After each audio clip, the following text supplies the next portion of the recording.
We've heard a lot of inspiration and a lot of smart people, and that's good. But St. Paul tells us to take the log out of our own eye before we try and take the speck out of our brother's eye. So in humility, we have to consider our role. We need a bigger plan.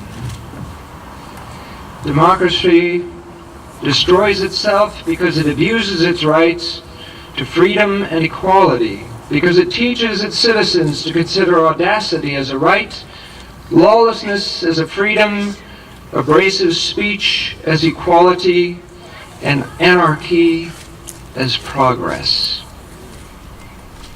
Who said that, and when?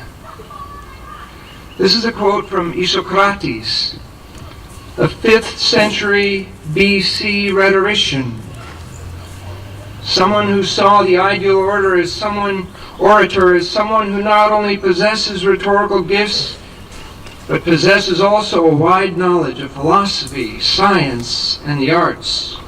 In other words, he's educated.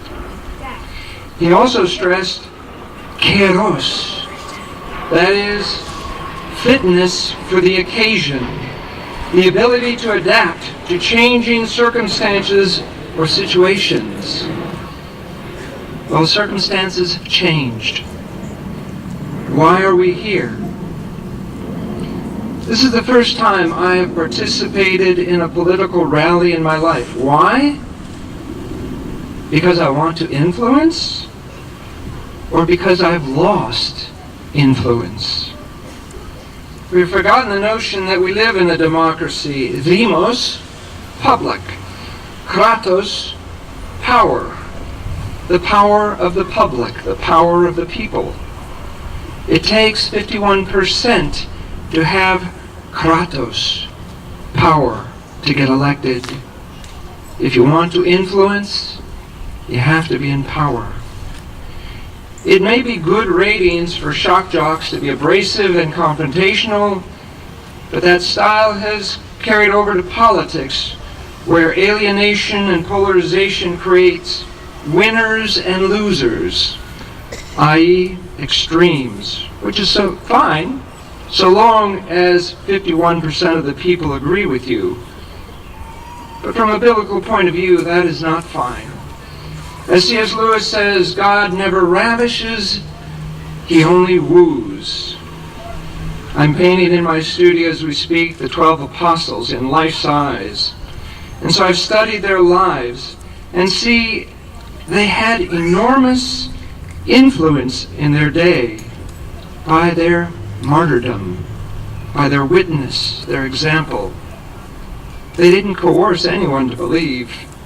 They were not caustic in their words. They were salt and light. They didn't have power. They had authority. They attracted by their martyrdom. St. Paul says, all things are possible, but not all things are profitable. We are free to talk and say whatever we want, but we hand over to others to do extreme things if there's no relationship, if there's no influence. St. Isaac the Assyrian says, help me to see my own faults and not to judge my brothers and sisters. In other words, how am I influencing this situation? We're throwing life issues and human values under the bus because we've lost the ability to influence. And without that tension, people are free to do extreme things, like take away religious freedom.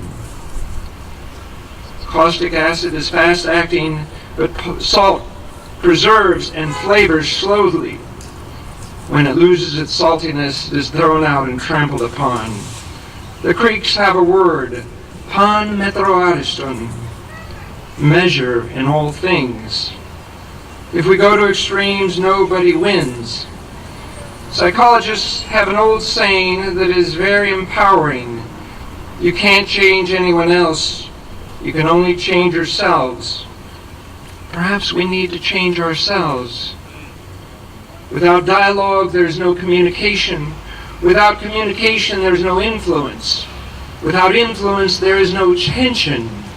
And without tension, there is no change.